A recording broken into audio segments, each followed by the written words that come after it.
संविधान के आधार पर ही सरकारें चलेंगी, संविधान के आधार पर ही ये देश चलेगा। आप मुंह में संविधान और बगल में मनुस्मृति लेकर नहीं घूम सकते। या तो संविधान है या मनुस्मृति है। तो ये नेताओं को गिरफ्तार कर देते हो, उन पर एजेंसीज छोड़ देते हो। कैसे आप संवैधानिक संस्थाओं को कमजोर करने में कोई कसर नहीं छोड़ते। वो चुनाव आयोग हो, वो सेबी हो, वो सीएजी हो, ऐसे अनेक उदाहरण हम आपको लगातार देते आए हैं कि तो बाबा साहब अंबेडकर को सिर्फ मुंह से अपमान करना एक बात होती है, वो छोटी बात नहीं होती, वो बहुत बड़ी बात है। लेकिन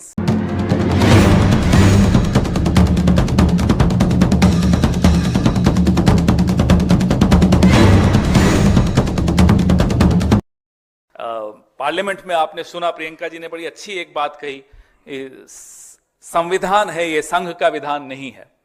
तो संविधान के आधार पर ही सरकारें चलेंगी, संविधान के आधार पर ही ये देश चलेगा।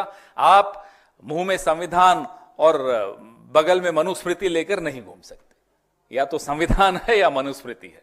तो ये इनको हम एक्सपोज करेंगे कि किस तरीके से आप ना केवल दलितों और आदिवासियों के साथ अन्याय करते हुए आप सरेआम पकड़े जाते हो, SC ST एट्रोसिटी जो एक्ट है उसको आप कमजोर करते हुए पाए जाते हो, लेकिन आप संविधान के जो मूल्य हैं जिसके आधार पर विपक्ष की एक भूमिका है, आप उस पर भी हमला बोलते हो। कैसे आप विपक्ष के नेताओं को गिरफ्तार कर देते हो, उन पर एजेंसीज छोड़ देते हो। कैसे आप संवैधानिक संस्थाओं को कमजोर करने में कोई कसर नहीं छोड़ते। वो चुनाव आयोग हो, वो सेबी हो, वो सीएजी हो, ऐसे अनेक उदाहरण हम आपको लगातार देते आए हैं कि ये लोग संवैधानिक संस्थाओं के, लोकतांत्रिक संस्थाओं के पूरी तरह से खिलाफ हैं। तो बाबा साहब अंबेडकर को सिर्फ मुंह से अपमान करना एक बात होती है, वो छोटी बात नहीं होती, वो बहुत बड़ी बात है।